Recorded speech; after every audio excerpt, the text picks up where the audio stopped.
So we're going to go over this this homework. So just one by one, hopefully quick. So John invests this much money. It has a return of 9%. It says annualized. Annualized means every year.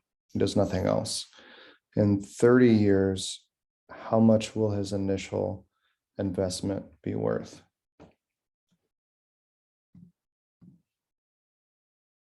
So we're going to use this formula to some extent, and we're looking for future amounts. We'll use A. So this future amount is going to be the initial amount, which is 275, times 1 plus 9%, which is 0.09.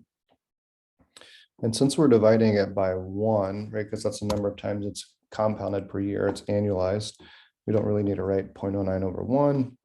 We don't really need to write 1 times t. It's just going to be the same thing. So in this case, n is 1. It's very simple.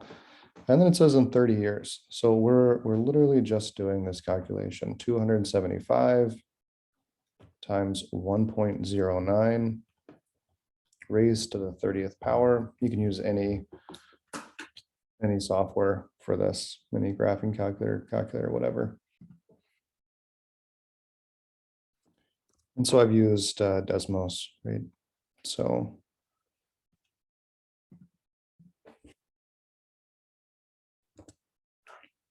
and so I'll go around this to 2 decimal places because that would make sense since we're talking about money. So $3,648.61. That's how much this person would have, this John would have, if they put 275 in and they did nothing else and just waited 30 years. So not bad. Not bad at all. All right, we'll move on to number 2. Number 2, the important information are 0.241 Bitcoin earning 6.2% APY. Again, that's the same thing. It means annualized or every year. And how much Bitcoin will Jack have in 12 years? So same formula, same idea.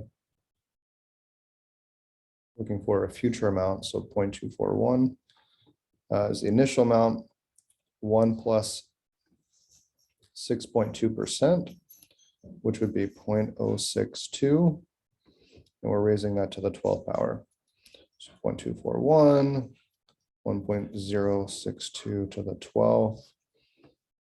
And again, just using a calculator to get that result.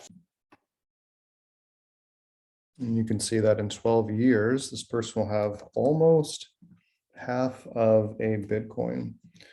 And Bitcoin works a little bit different. In fact, I probably should have just copied all of this because Bitcoin rounds not to the cent, but to, should probably learn how to copy him, not to the cent, but actually to the 100 millionth, which I think that this isn't quite the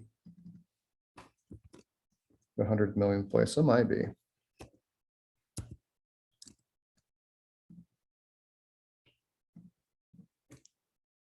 Regardless, it's nearly half of a Bitcoin, which means that this person in about 12 years has doubled their dollar amount of money and also doubled their Bitcoin amount of money.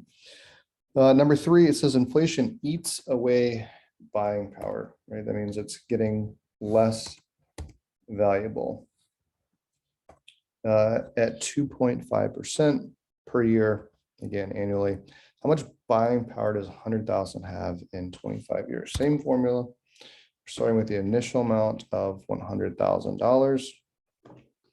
And we're starting with 100%, but this time we're going to subtract 2.5% because that buying power is decreasing. And we're raising that to the 25th power. And we can just calculate that super quick here. Type this in. And we found that in 25 years, your $100,000 today is only going to have $53,000 worth of buying power, right? Because it's losing its buying power every day. So that's the homework. That's all there was to that.